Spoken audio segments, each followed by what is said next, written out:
Welcome my dear friends. তো friends, প্রত্যেক দিন সোম থেকে রবি প্রতিদিন সকাল 9টায় চ্যাপ্টার ভিত্তিক অঙ্ক ক্লাস আর সকাল 10টায় অঙ্কের প্র্যাকটিস সেট। ওকে, প্রত্যেক দিন প্রতিটা ক্লাস ফলো করবে। ওকে, এবং ক্লাসগুলো তো অবশ্যই একটু ভালো লাগলে লাইক কমেন্ট শেয়ার অবশ্যই করবে। হ্যাঁ, ভাই বোন বা বন্ধু বান্ধব যারা চাকরি পরীক্ষার জন্য প্রস্তুতি নিচ্ছে, যে কোনো ডব্লিউবিপি কেপি, অবশ্যই কিন্তু ভিডিওগুলো একটু শেয়ার করবে। ওকে, তোমরা আর যত ভালোবাসা সাপোর্ট দেখাবে আমরা তত বেশি তোমাদের প্রোভাইড করতে পারবো। ওকে, ঠিক আছে। ওকে, তাহলে সকাল 9টা মানেই গণিত চর্চা, সকাল 10টা মানেই গণিত চর্চা। ওকে, মিস করবে না, প্রত্যেকটা ক্লাস ফলো করবে। হ্যাঁ, দেখো এখন আমরা কিছু গুরুত্বপূর্ণ আমরা কি করব, প্র্যাকটিস সেট। প্র্যাকটিস সেটের খুব গুরুত্বপূর্ণ কিছু অঙ্ক সলভ করবো। হ্যাঁ, ভালো লাগবে আশা করি। হ্যাঁ, দেখো কি বলছে, দেখো রজত একটি পরীক্ষায় 7/12 অংশ নম্বর পেয়ে 7 নম্বরের জন্য ফেল করে। 7 নম্বরের জন্য ফেল করে। আচ্ছা, সাদা কালি দিয়ে করি। হ্যাঁ, 7/12 অংশ নম্বর পেয়ে, আচ্ছা আগে না কি করি, দুটো ফ্র্যাকশন। আরেকজন কি করে বলো দেখি, সুনীল সেই পরীক্ষায় কত পায় বলো দেখি, 5/8 পেয়ে 13 নম্বর বেশি পায়। সুনীল বেশি পায়, তাহলে সুনীলটা উপরে লিখি। তাহলে একজন পায় 12 ভাগের 7 ভাগ নম্বর, আরেকজন 8 ভাগের 5 ভাগ। তাহলে কি করবে বলো দেখি, পার্সেন্টে থাকলে তো ডাইরেক্ট করবে, আর ফ্র্যাকশনে থাকলে না, নিচে দুটো সমান করে দিই।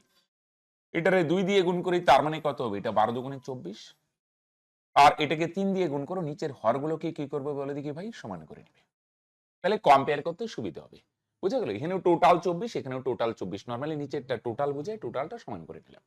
নিচে 2 গুণ হলে উপরে 2 গুণ, তার মানে 7 দুগুণে 14। নিচে 3 গুণ হলে উপরেও 3 গুণ, তার মানে 3 5 15।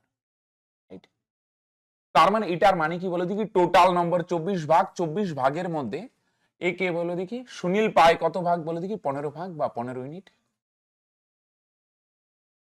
আর রজত পায় টোটাল নম্বর 24 ভাগ, 24 ভাগের মধ্যে রজত কত ভাগ পায় বলে দেখি, 14 ভাগ। ওকে, এবার রজত 15 ভাগ নম্বর পেয়ে 5 নম্বর থেকে কত বেশি পায়, 13 নম্বর বেশি পায়। পাস করতে যে নম্বর দরকার তার থেকে 13 বেশি পায়, প্লাস দিয়ে লিখলাম। আর রজত সেই পরীক্ষায় 24 ভাগের মধ্যে 14 ভাগ নম্বর পেয়ে কি করে বলে দেখি, সে 5 নম্বর থেকে পাস করতে যত নম্বর দরকার তার থেকে 7 নম্বর কম পায়, তাই না? ফেল করে মানে 7 নম্বর কম পায়, রাইট? এবার বলো দেখি, দুইজন স্টুডেন্টের নাম্বারের ডিফারেন্স যদি বার করি, 15 থেকে 14 মাইনাস করো, তার মানে কত ভাগ বলো দেখি, 1 ভাগ। আর এদিকে যদি ডিফারেন্স বার করো, ডিফারেন্স মানে বিয়োগ, বিয়োগ করলে এটা মাইনাসে মাইনাসে প্লাস হয়ে যাবে, তাই না? ডিফারেন্স মানে বিয়োগ করলে মাইনাসে মাইনাসে প্লাস হবে, 13 আর 7 যোগ করলে 20। তাহলে আমরা ইউনিট দিয়ে বার করলাম ডিফারেন্স, 1 ভাগ, 1 এর ভ্যালুই তো বস 20। তাহলে 1 ভাগ মানে যদি 20 নম্বরকে বোঝায়, তাহলে বলছে বলো দেখি টোটাল নম্বর কত। টোটাল নম্বর হচ্ছে কত ভাগ বলো দেখি, 24 ভাগ না? তাহলে 24 এর ভ্যালু কত হবে, 24 দুগুণে 48, 480। বুঝা গেল? দুইজনের নাম্বারের ডিফারেন্স কত, 1 ভাগ, আর এদিকে রিয়েল ভ্যালু দিয়ে বললে 20। 1 ভাগ মানে যদি 20 নম্বরকে বোঝায়, টোটাল নম্বর 40 ভাগ 24 ভাগ, তাহলে 24 এর ভ্যালু কত হবে বস, 480, রাইট? অপশন 2। হ্যাঁ, প্রশ্ন 2, তিনটি সংখ্যার গসাগু 6, লসাগু 630। যদি দুটি সংখ্যা 18 আর 42 হয়, তৃতীয় সংখ্যাটি কত? প্রথম সংখ্যা আরেকটা, দ্বিতীয় সংখ্যা আরেকটা, কি বলছে বলে দেখি ভাই, তৃতীয় সংখ্যা। দেখো প্রথম সংখ্যা 18 না, প্রত্যেকটা সংখ্যাকে ভাঙালে দেখো গসাগু পাওয়া যায়। গসাগু 6 না, এটা লেখা যায় 6 গুণ 3। আর দ্বিতীয় সংখ্যাটা 42 না, এটাকে ভাঙালে কি পাওয়া যায়, দেখো এটারে ভাঙালে গসাগু 6 ইন্টু 6 সাথে 42। খেয়াল করো, প্রত্যেকটা সংখ্যাকে ভাঙালেই গসাগু পাওয়া যাবে। প্রথম সংখ্যা ভাঙালে গসাগু কত, 6 ইন্টু 3। আর দ্বিতীয় সংখ্যাকে ভাঙালে গসাগু কত বলে দেখি, 6 ইন্টু 7। তৃতীয় সংখ্যাটাকে ভাঙালে, তৃতীয় সংখ্যাটা জানি না, কিন্তু এটাকে ভাঙালেও কি পাবে বলে দেখি, 100% গসাগু পাবে। আর সাথে আরো কিছু উৎপাদক থাকবে, মনে করি এটা ধরে নিলাম x, রাইট? তাহলে এদের লসাগু কত হবে বলে দেখি, এদের এলসিএম বা লসাগু কত হবে ভাই? লসাগু কিভাবে বার করবে, সবগুলোতে 6 আছে, একটা 6 নেব, আর বাকিগুলোও নিয়ে নেব, তাই না? 3 7 x, তাই না? লসাগু মানে সব নিতে হবে, কিন্তু কোনোটা 2 বার বা 3 বার নিও না। সবগুলো 6 আছে, একটা 6 আসবে, আর কি বাকি রইল 3 7 x, সবগুলো উঠায় নাও। তাহলে 3 7 21, 6 21 কত হয়, 126 x, রাইট? 3 21 কত হয়, 126 x। ওকে, 126x হলো আমাদের লসাগু, আর প্রশ্নের লসাগু কত দেওয়া আছে 630। তাহলে 126x এর ভ্যালু তো ভাই 630, তাই না? তাহলে 126x এর ভ্যালু যদি 630 হয়, এটা দিয়ে এটা ক্যান্সেল করে কত হয় 5। তার মানে x এর ভ্যালু যদি 5 হয়, তার মানে তৃতীয় সংখ্যাটা 6x, তার মানে কত হবে 6 গুণন 5, তার মানে 5 6 30, তাই না? তাহলে কি বুঝতে পারলে বলো দেখি, প্রত্যেকটাকে ভাঙালে গসাগু পাবে। এটাকে ভাঙালে গসাগু 6, এটাকে ভাঙালে গসাগু 6, এটাকে ভাঙালে গসাগু 6। এখানে এক্সট্রা কত থাকছে 3, এখানে কত থাকছে 7, আর এখানে কত থাকবে আমরা জানি না x। লসাগু এত, এতর ভ্যালু 630 হলে তাহলে তৃতীয় সংখ্যা কত হয়ে গেল বলো দেখি ভাই 30, রাইট? চলো 3, 1000 এর সঙ্গে কোন ক্ষুদ্রতম সংখ্যা যোগ করলে যোগফল 45 দ্বারা সম্পূর্ণ বিভাজ্য হবে? তাহলে আমরা কি করবো, এরকম বিভাজ্য বললে বলো দেখি 45 দ্বারা বিভাজ্য হবে না, 45 দিয়ে সংখ্যাটাকে ভাগ করো। তাহলে ভাগ করলে কত হয় 45 দুগুণে 90, থাকবে 10 100, 45 দুগুণে 90।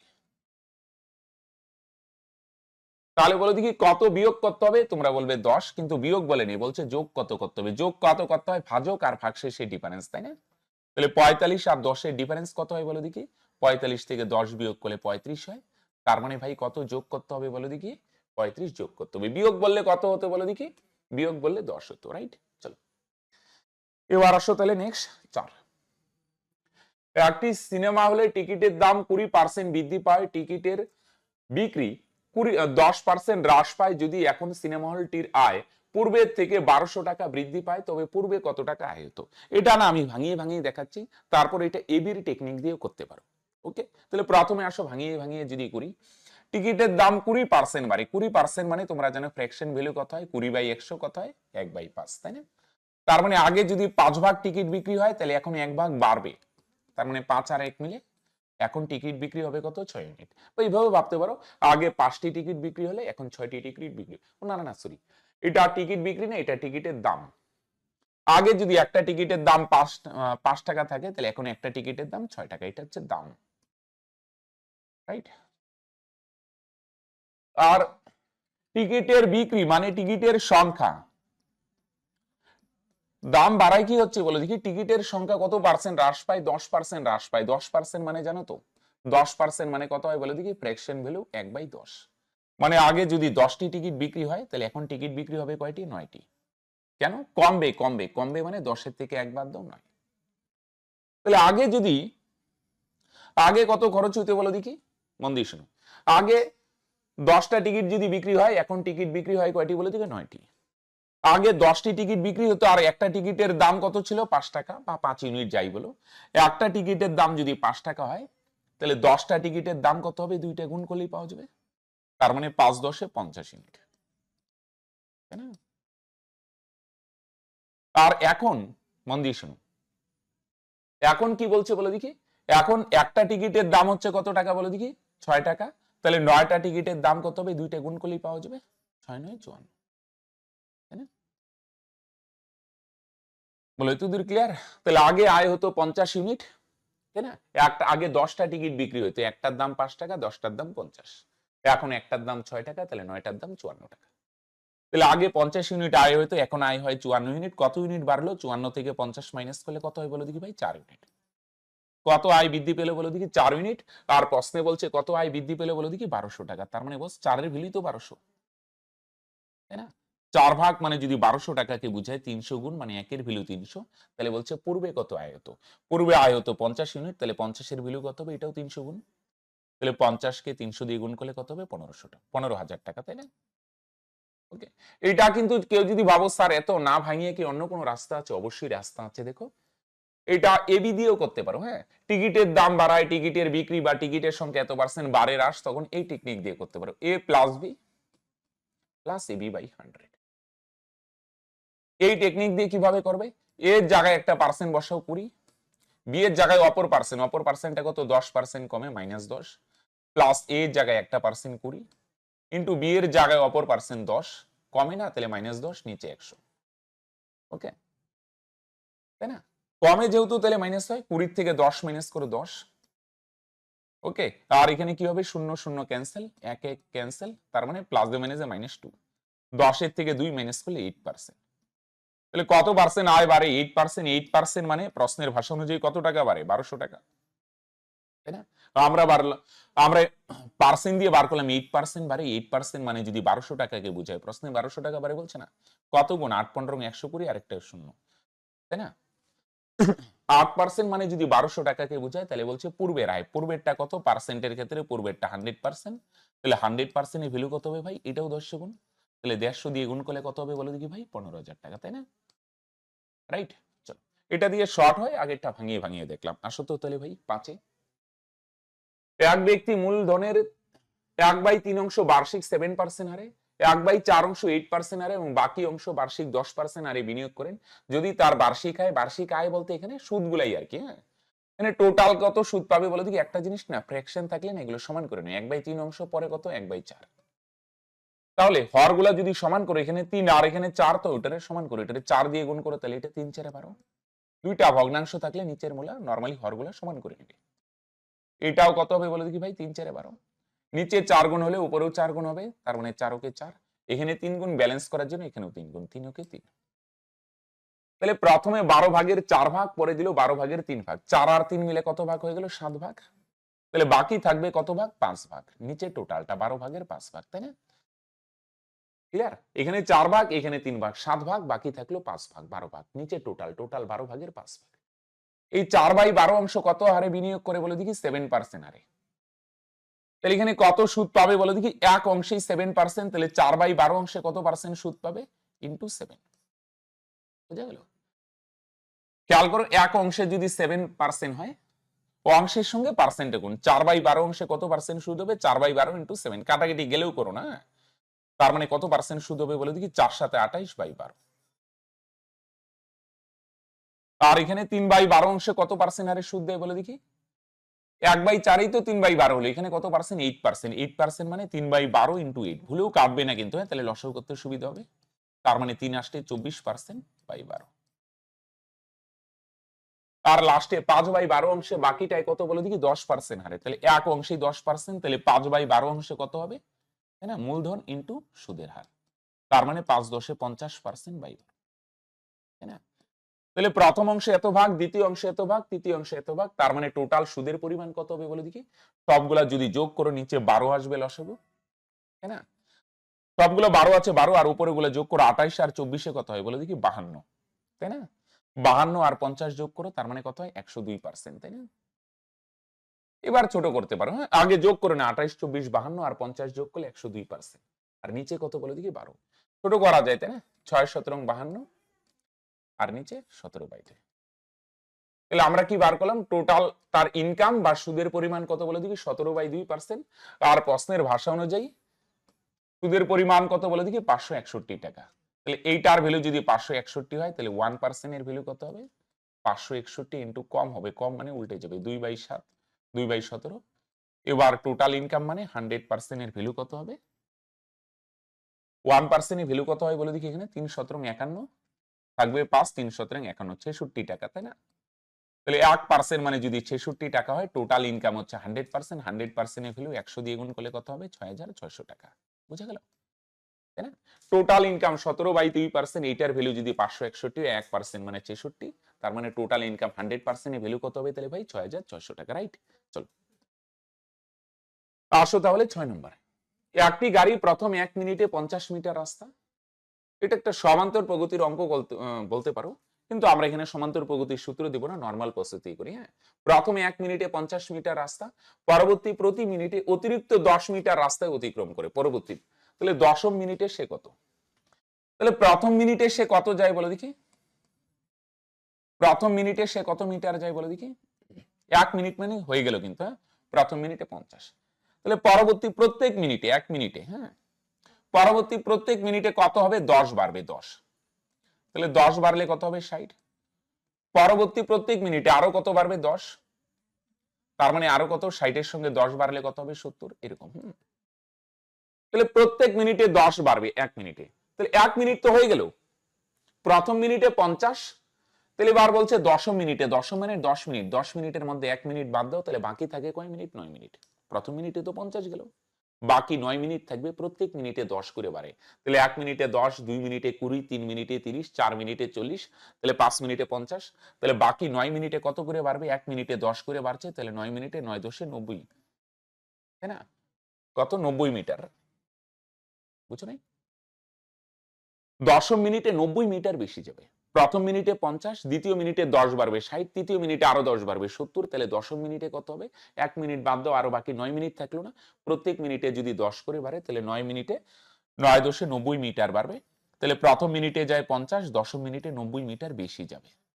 50 আর 90 যোগ করলে তার মানে কত হবে? 140 মিটার। হ্যাঁ, দেখি আমি যদি টাইম পাই না, এই সমান্তর গুণোত্তরটা আমি ইউটিউবে ফ্রিতে করিয়ে দিব। ওকে, চলো। তার মানে দশম মিনিটে সে কত মিটার যাবে? 140 মিটার। বুঝা গেল? প্রত্যেক মিনিটে 10 বাড়ে না? 1 মিনিটে 10, 2 মিনিটে 20, 3 মিনিটে 30, তাহলে 9 মিনিটে 90 বাড়বে। 9 কেন? 1 মিনিট তো আগেই বাদ গেল, তাই না? চলো, আসো সাথে। একটি বাক্সে 1 টাকার মুদ্রার সংখ্যা, একটা কমা দিয়ে দিই, 50 পয়সার মুদ্রার সংখ্যার 3/4 অংশ এবং 25 পয়সার মুদ্রার সংখ্যা 1 টাকার মুদ্রা অপেক্ষা 20টি কম। হ্যাঁ, যদি বাক্সে 110 টাকা থাকে, তাহলে 50 পয়সার মুদ্রার সংখ্যা কত? ওকে, খুব ভালো অঙ্ক দেখো। 1 টাকা, 50 পয়সা, আরেকটা হচ্ছে 25 পয়সা। হ্যাঁ, খেয়াল করো। তাহলে 1 টাকার মুদ্রার সংখ্যা 50 পয়সার মুদ্রা 4 ভাগের 3 ভাগ। 3 ভাগটা কি হবে বলে দেখি? 3 ভাগ হবে 1 টাকার মুদ্রার সংখ্যা, আর 4 ভাগটা কি হবে বলে দেখি? 4 ভাগ হবে 50 পয়সার মুদ্রা, তাই না? 1 টাকার মুদ্রার সংখ্যা 50 পয়সার মুদ্রা 4 ভাগের 3 ভাগ। তাহলে 3 ভাগ হবে 1 টাকা, 50 পয়সা 4 ভাগ। আচ্ছা, এইটা বলছে 1 টাকার থেকে 20টি কম, তাহলে কম বেশি বললেন এরকম, এটা এক্স ই ধরে নাও, এটা 3x, এটা 4x। আর 25 পয়সা বলছে 1 টাকার থেকে কয়টি কম? 20টি কম। এটা হচ্ছে মুদ্রার সংখ্যা। এটার যদি টাকায় নেই, 3x টি মুদ্রায় কয়টি টাকা হবে বলে দেখি? 3x টাকা। 50 পয়সার মুদ্রার ক্ষেত্রে জানো দুইটি মুদ্রায় 1 টাকা, তাহলে 4x টি মুদ্রায় কয়টি মুদ্রা কত টাকা হবে? এর অর্ধেক হবে। 4x এর অর্ধেক কত টাকা? 2x টাকা, তাই না? 2 দিয়ে ভাগ করলাম। আর 25 পয়সায় বলে দেখি 4টি মুদ্রায় 1 টাকা, তাহলে এটাতে 4 দিয়ে ভাগ করো, তাহলে 3x - 20/4। ওকে, তাহলে এটা টাকা নিয়ে আসলাম। 3x মুদ্রায় 3x টাকা, প্লাস 4x টি মুদ্রায় 2x টাকা, প্লাস 25 পয়সাগুলো মিলে এত মুদ্রা। হ্যাঁ, 3x - 20/4। এটা কত হবে বলে দেখি যোগ করলে? 3 আর 2 যোগ করলে এখানে 5, তাই না? এই 4 গিয়ে লসাগু করলে 4 হবে, লসাগু 4 গিয়ে 5 এর সাথে গুণ করলে 4 পারে 5 এ 20x, আর এখানে থাকবে 3x - 20, রাইট? তার মানে 23x - 20 টাকা বাই 4, রাইট? 4 গিয়ে 5 এর সাথে গুণ হবে, 4 5 এ 20, আর এদিকে 3 যোগ করলে 23x - 20। ওকে, এত টাকা। আর প্রশ্নে দেখো দেওয়া আছে টোটাল টাকার পরিমাণ কত? 110। ওকে, তাহলে 4 গিয়ে এদিকে 110 এর সাথে গুণ হবে 440, আর 20 ওই পারে যোগ হবে, তার মানে কত হয় বলো দেখি? কোথায় লিখি বলো দেখি? এদিকে লিখি। হ্যাঁ, 23x, 4 দিয়ে 120 কে গুণ করলে 440, 20 ওই পারে গিয়ে যোগ হবে, তার মানে কত হয়? 460। 23 দিয়ে যদি কাটো, তার মানে কত হয়? 20। x এর ভ্যালু যদি 20 হয়, এখানে বার করতে বলছে 50 পয়সার মুদ্রার সংখ্যা। 50 পয়সার মুদ্রার সংখ্যা কত বলে দেখি? খেয়াল করো, মানে ঠিক করলাম কি? 23 দিয়ে যদি ইশারে কাটো, হ্যাঁ 20, তাহলে 50 পয়সার মুদ্রার সংখ্যা 4x, তাহলে 4 × 20, তার মানে 4 20 80টি, তাই না? তাহলে মুদ্রার সংখ্যাগুলো ধরে নিলাম, পরে টাকায় নিয়ে আসলাম। 50 পয়সা মানে দুইটি মুদ্রা 1 টাকা, 2 দিয়ে ভাগ, আর এটারে 4 দিয়ে ভাগ। ওকে, তার মানে অ্যান্সার কত হবে? Option D, right? আসো 8। এক ব্যক্তি 3 মাসে যা আয় করে 4 মাসে তা ব্যয় করে। ওকে, যা রোজগার করে, রোজগার মানে ইনকাম, যদি তার বার্ষিক সঞ্চয় এত টাকা হয়, তবে তার মাসিক আয় কত? তাহলে ওই ব্যক্তির ইনকাম যদি ধরি 1 মাসের ইনকাম x টাকা, তাহলে 3 মাসে কত হবে? 3x। আর 1 মাসে ব্যয় যদি y টাকা করে, তাহলে 4 মাসের ব্যয় কত হবে? 4y। দুইটা প্রশ্নের ভাষা অনুযায়ী সমান, তাহলে x/y সমান সমান সাজিয়ে নিলে 4/3। ওকে, তাহলে 1 মাসের ইনকাম হচ্ছে 4 ভাগ যদি হয়, তাহলে 1 মাসের সঞ্চয় হচ্ছে কত বলো দেখি? সরি, 1 মাসের খরচ হচ্ছে, x মানে ইনকাম, তাই না? y মানে খরচ। 1 মাসে 4 ভাগ ইনকাম করলে 1 মাসে খরচ হচ্ছে 3 ভাগ, তাহলে বাকিটা কি করে? সঞ্চয়। 4 এর থেকে 3 যদি বাদ দাও, তার মানে সঞ্চয় কত? মাসিক সঞ্চয় হচ্ছে 1 ভাগ। তাহলে বার্ষিক সঞ্চয় কত হবে? 12 দিয়ে গুণ করে দাও, তাই না? 12 মিনিট। বুঝতে পারলে ভাই? 1 মাসে 4 ভাগ ইনকাম করে 3 ভাগ খরচ করে, তাহলে 1 ভাগ সঞ্চয় 1 মাসে, 12 মাসে 12 ভাগ সঞ্চয়, আর প্রশ্নের সঞ্চয় কত বলছে? 45,000। তাহলে 12 এর ভ্যালু যদি 45,000 হয়, তাহলে 1 এর ভ্যালু কত হবে? 45,000/12, তাই না? একের ভ্যালু কত 45,000/12, এবার বার করতে বলছে তার মাসিক আয় কত, মাসিক আয় হচ্ছে 4 ভাগ ইন্টু 4, তাই না? 12 ভ্যালু 45,000 হলে একের ভ্যালু 45,000/12, 4 ভ্যালু ইন্টু 4, 4 দিয়ে কাটো, 3 4 12 3, 3 দিয়ে ভাগ করো, 3 15 45, তার মানে কত 15,000, রাইট? ক্লিয়ার কি? বা তুই রেশিও করতে পারো, 12 ভাগ মানে 45,000, একের ভ্যালু 45,000/12, তাহলে বলছে ইনকাম কত, মাসিক ইনকাম 4 ভাগ 4 এর ভ্যালু ইন্টু 4, তার মানে কত হয় বলে দেখি 15,000, রাইট? চলো, একটি ব্যবসাতে এ বি যথাক্রমে মোট মূলধনের এ কত দেয় বলে দেখি 3 ভাগের 1 ভাগ, আর বি কত দেয় বলে দেখি 4 ভাগের 1 ভাগ, আর আচ্ছা সময় দেওয়া আছে 1/4, আর সি এরটা হচ্ছে কত, বি এরটা 1/3 অংশ সময়ের জন্য, বাকি মূলধন সি, বাকি মূলধন দেয় সি। আচ্ছা মূলধনটা না বার করে নাও তো, সমান করে নাও, এটা 3 আর 4 আছে না, সমান করে নাও, 3 4 12, তাহলে উপরেও 4 গুণ হবে, 4/12, এটা 3 গুণ করো, তাহলে নিচের গুলা সমান করে নাও, তাহলে উপরেও 3 গুণ, 3 4 12, 3/12, তাহলে এ আর বি দুইজন মিলে কত ভাগ দেয়, 7 ভাগ, তাই না? তাহলে বাকিটা দেবে, একটু আগিয়ে করলাম 5 ভাগ, নিচে টোটাল। ওকে, তাহলে এটা হচ্ছে মূলধন। আর লভ্যাংশের রেশিও কিভাবে বার করে, মূলধন ইন্টু সময়, এর মূলধন 4/12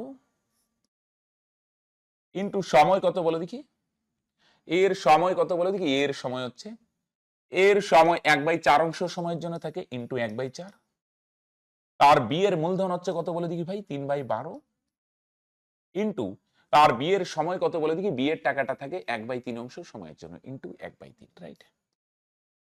ইস টু সি এর মূলধন কত বলে দেখি, সি এর মূলধন হচ্ছে 5/12 ইন্টু সি এর সময় কত বলে দেখি, সি এর টাকাটা থাকে 1/3 অংশ সময়ের জন্য। বুঝতে পারছো ভাই? লভ্যাংশ মানে মূলধন ইন্টু সময়, বি এর মূলধন 3/12, সময় হচ্ছে 1/3, সি এর মূলধন এত আর সময় এত, প্রত্যেকটা নিচে 12 আছে, 12 12 ক্যান্সেল, রাইট? এনে 4 4 ক্যান্সেল, এনে 3 3 ক্যান্সেল, তার মানে কত হয় ভাই, আর এই সমান হয়ে যাচ্ছে 1:1 এখানে কত হয় 5/2। বলো ঠিক আছে কি, 4/12, আচ্ছা ওকে, ভেরি গুড। এবার খেয়াল করো, 4 দিয়ে গুণ করলাম, ঠিক আছে না, 4/12, আর এখানে হ্যাঁ ক্যান্সেল। এবার পূর্ণ সংখ্যা আসানোর জন্য 2 আছে না, সবগুলোর যদি 2 দিয়ে গুণ করি, 2 দিয়ে, এটারও 2 দিয়ে গুণ করো, এটারও 2 দিয়ে, তাহলে পূর্ণ সংখ্যায় নিয়ে আসো, তার মানে কত হয় উপরে লিখে, হ্যাঁ? তার মানে কত হবে বলে দেখি, এটা 2 ওকে 2 হবে, ইস্টু বি এর মূলধন হবে 2 ভাগ, আর সি এর মূলধন কত ভাগ হবে বলে দেখি ভাই 5 ভাগ, মূলধনটা না লভ্যাংশ। তাহলে টোটাল লভ্যাংশ কত, 2 2 4 5 9, তাহলে 9 এর ভ্যালু কত বলে দেখি, 9 ভাগ মানে 18,000 টাকাকে বোঝাতে কত গুণ, টোটাল লভ্যাংশ 9 ভাগ, 9 ভাগ মানে যদি 18,000 টাকাকে বোঝায়, কত গুণ বলে দেখি ভাই 2000 গুণ, রাইট? লভ্যাংশ মানে মূলধন ইন্টু সময়, মূলধন গুলা সমান করে নিলাম হর, তাহলে সুবিধা হবে।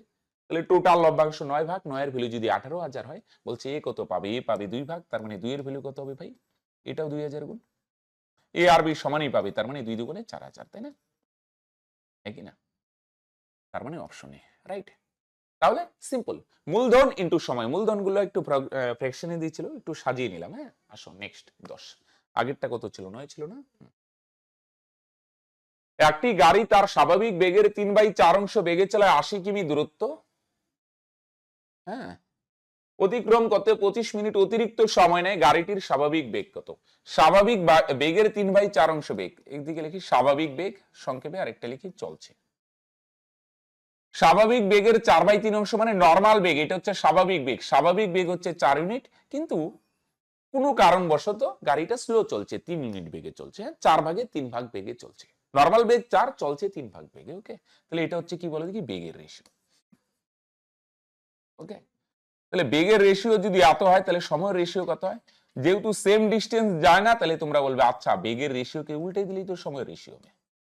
তাহলে প্রথম দিন যদি 3 ভাগ, নর্মাল বেগে গেলে যদি 3 ভাগ সময় লাগে, ওই দিন স্লো চলছে তাই সময় লাগবে 4 ভাগ। কতটুকু সময় বেশি লাগে, 4 এর থেকে 3 মাইনাস করে 1 ভাগ। আর প্রশ্নে বলছে কতটুকু সময় অতিরিক্ত লাগে বলে দেখি, 25 মিনিট অতিরিক্ত লাগে, তার মানে বস একের ভ্যালুই তো 25, তাই না? 1 ভাগ অতিরিক্ত লাগে, 1 ভাগ মানে কত মিনিটকে বোঝাচ্ছে, 25 মিনিটকে বোঝাচ্ছে, 25 গুণ। তাহলে বলছে নরমাল স্বাভাবিক বেগ কত, আচ্ছা স্বাভাবিক বেগ বার করতে গেলে আগে স্বাভাবিক সময়টা বার করি, একের ভ্যালু 25 হলে 3 এর ভ্যালু কত হবে, 3 25 75 মিনিট, মিনিটকে ঘন্টা বানিয়ে নাও, তাহলে 60 দিয়ে ভাগ করো, তাই না? 5 15 75, 4/4 15, 5/4 ঘন্টা। ওকে, এবার বেগ মানে কি বলো দেখি, বেগ মানে হচ্ছে দূরত্ব বাই সময়, দূরত্ব কত 80, তার নিচে সময়, সময় কত 75 মিনিট মানে 5/4 ঘন্টা, তাই না? তাহলে নিচে হবে 5 আর 4 না, নিচেরও নিচে, এটা উপরে যাবে, তাই না? তাহলে 5 দিয়ে 80 কে ভাগ করো 16, 16 আর 4 গুণ করে 4 16 কত হবে বলে দিই 64, তাই না? এগুলো অঙ্কে নরমালি স্বাভাবিক সময় চাই, কিন্তু একটু এখানে লেজ লাগিয়ে দিলাম। বেগ কত, বেগ মানে সিম্পল, টাইমটাকে ঘন্টায় নিয়ে আসো, তাহলে দূরত্ব বাই সময়, তার মানে কত হচ্ছে বলে দেখি 64 ঘন্টা, তাই না? চলো, কিমি পার ঘন্টায় আছে এককটা, হ্যাঁ খুব সিম্পল অঙ্ক একটা দেখি, লাভ ক্ষতির। হ্যাঁ দেখো, 12টি কলম কত টাকা ধরে কিনে, 150 টাকা ধরে কিনে,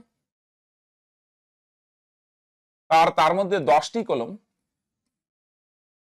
কত টাকা ধরে বিক্রি করে, 130 টাকা ধরে বিক্রি করে।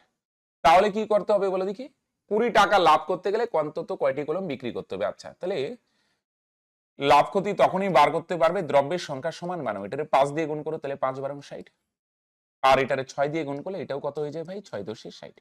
দ্রব্যের সংখ্যা সমান বানাও, এটা 5 গুণ হলে এটাও 5 গুণ, তার মানে 750 টাকা হবে, আর এটা 6 গুণ মানে এটাও 6 গুণ, তার মানে কত টাকা হবে, 780 টাকা।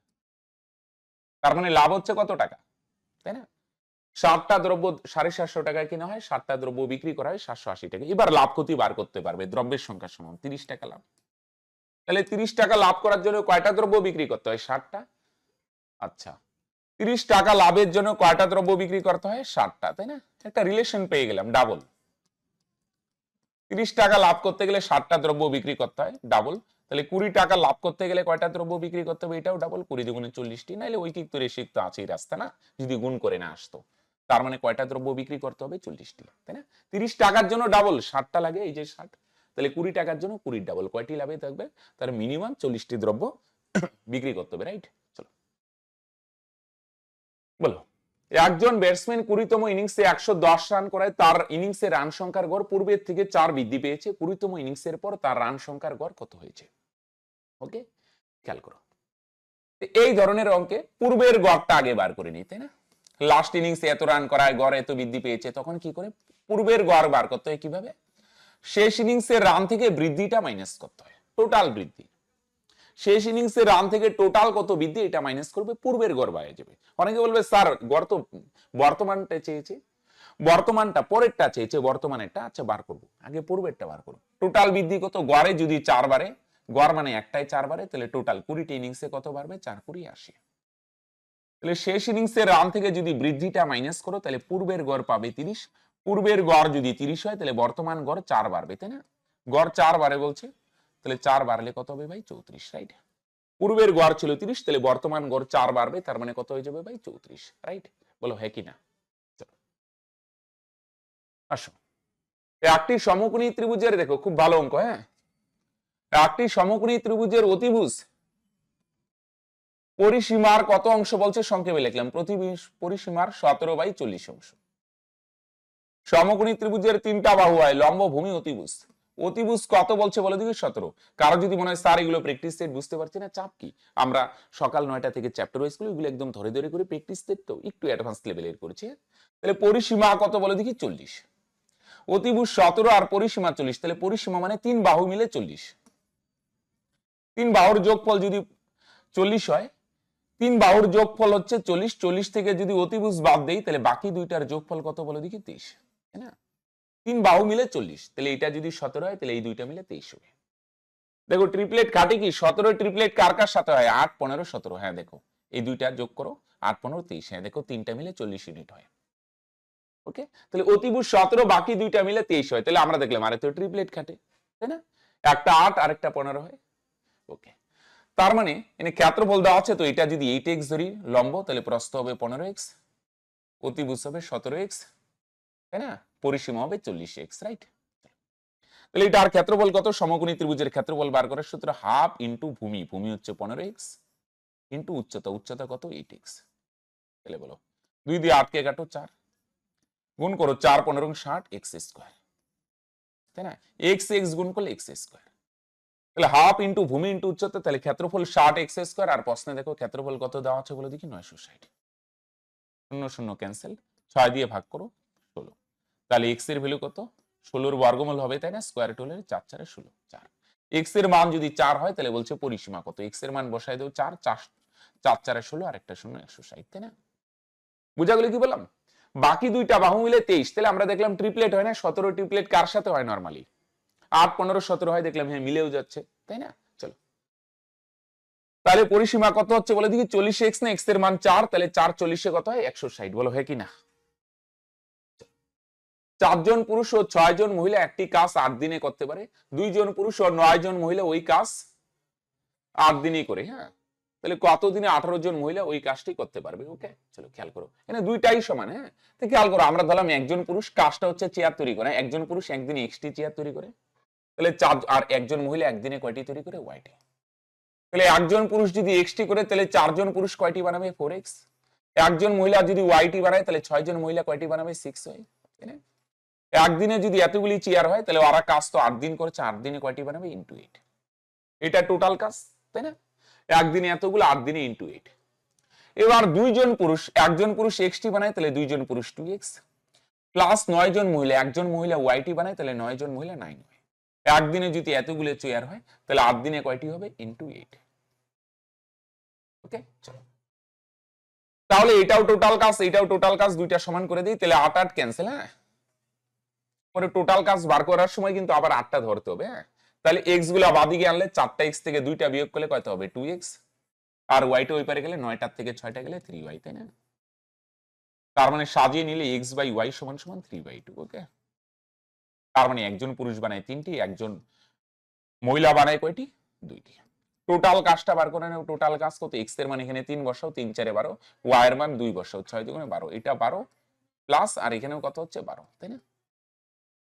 y এর মান 2 বসালে 3 4 12, এখানে 6 2 12, 12 12 24, 8 দিয়ে গুণ করলে, তাই না? 8 দিয়ে তো গুণ করতে হবে, এটা তো ক্যালকুলেশনের জন্য 8 কাটছি, 8 ধরতে হবে কিন্তু, 8 24 কত? 192, তাই না? 3 4 12, 6 2 12, 12 12 24, 8 24 192, এটা টোটাল কাজ, এই কাজটা কে করবে? 18 জন মহিলা করবে। তাহলে একজন মহিলা যদি 2টা চেয়ার বানায় তাহলে 18 জন মহিলা একদিনে কয়টি বানাবে? 18 2 34টি। কাজটা 18 জন মহিলা করবে, 18 জন মহিলা একদিনে কয়টি বানায়? 36টি। কেন স্যার? একজন মহিলা 2টি বানায়, 18 জন মহিলা 34টি। একদিনে যদি 36টি চেয়ার বানায়, 72টি 2 দিনে, তাহলে 192টি বানাইতে কয়দিন সময় লাগবে? 192/34, একই না? টোটাল 192টি বানাতে হবে, আর 18 জন মহিলা একদিনেই বানায় 36টি, তাহলে তোমরা বলবে 36টি বানায় একদিনে, 72টি 2 দিনে, তাহলে 192টি 192/34, রাইট? 12 দিয়ে কাটবো, 3 12 34, 12 দিয়ে কাটো, কত হয়? 16। 3 দিয়ে 16কে ভাগ করলে 3 5 15 থাকবে 1, তার মানে কত হয় ভাই বলো দেখি? 5 সমস্ত 1/3, ওকে, তার মানে অপশন বি, রাইট? তাহলে টোটাল কাজ সমান করে নিলাম, একজন পুরুষ বানায় 3টি, একজন মহিলা 2টি, এখানে বসাই দিলাম, টোটাল কাজ 192টি। এবার 36টি হয় একদিনে, তাহলে 192টি 192/34, রাইট? দেখো অন্তকেন্দ্র অঙ্ক একটা, হ্যাঁ, ত্রিভুজ এবিসি এর অন্তকেন্দ্র ও কোণ বা কোণ চিহ্ন দিতে পারে এভাবে, বিএসি এত ডিগ্রি হলে কোণ বিওসি কত? হ্যাঁ, খুব ভালো অঙ্ক, হ্যাঁ, রিসেন্ট কিন্তু এগুলা দিচ্ছে কিন্তু, হ্যাঁ, প্রাইমারি টেট, রাজ্যের পরীক্ষাতেও দিয়ে দিচ্ছে, মানে পুলিশের পরীক্ষাতেও দিয়ে দিচ্ছে কিন্তু, হ্যাঁ, সেন্ট্রালের পরীক্ষায় তো আসছি। অন্তকেন্দ্র মানে এটা একটা ত্রিভুজ, তো আগে অন্তকেন্দ্রের একটু কনসেপ্টটা বুঝি। অন্তকেন্দ্র মানে ত্রিভুজের মাঝখান দিয়ে, কোণের 3টা কোণ থাকে না, এই কোণের মাঝখান দিয়ে একটা দাগ টানলাম, এই কোণের মাঝখান দিয়ে একটা দাগ টানলাম, এই কোণের মাঝখান দিয়ে একটা দাগ টানলাম, 3টা, এটা অন্তর সমদ্বিখণ্ডক বলে। 3টা কোণের মাঝখান দিয়ে 3টা দাগ টানবো, এগুলোকে অন্তর সমদ্বিখণ্ডক বলে। এগুলো এক জায়গায় মিলিত হয়, যেই জায়গায় মিলিত হয় সেটাকেই বলা হয় অন্তকেন্দ্র, রাইট?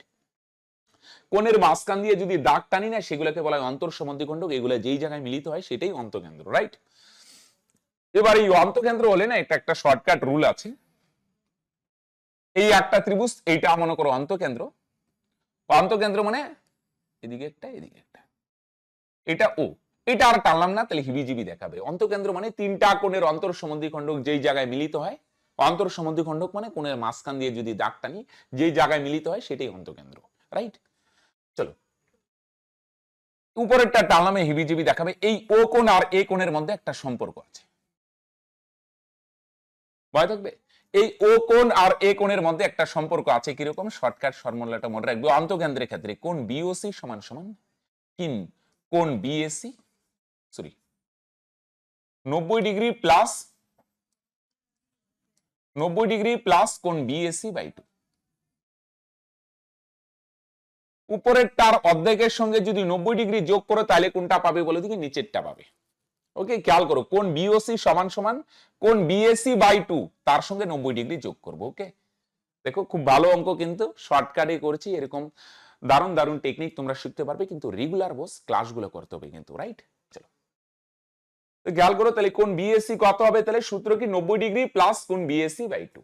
ওকে, চলো তাহলে 90 90, রাইট? কোন বিএসসি দেওয়া আছে, কোন বিএসসি 70 ডিগ্রি দেওয়া আছে, এটা বার করতে বলবে, বা কখনো এটা দেওয়া থাকবে, এটা বার করতে হবে। এই সম্পর্ক দিয়ে করতে পারবে। কোন বিএসসির মান কত? 70, নিচে 2, তাহলে 2 দিয়ে 70 কাটো 35, তাহলে 90 আর 35 যোগ করলে তার মানে কত ডিগ্রি হবে বলে দেখি? 125 ডিগ্রি। বুঝা গেল? তাহলে অন্তকেন্দ্রের ক্ষেত্রে কি রিলেশন বুঝছো তো?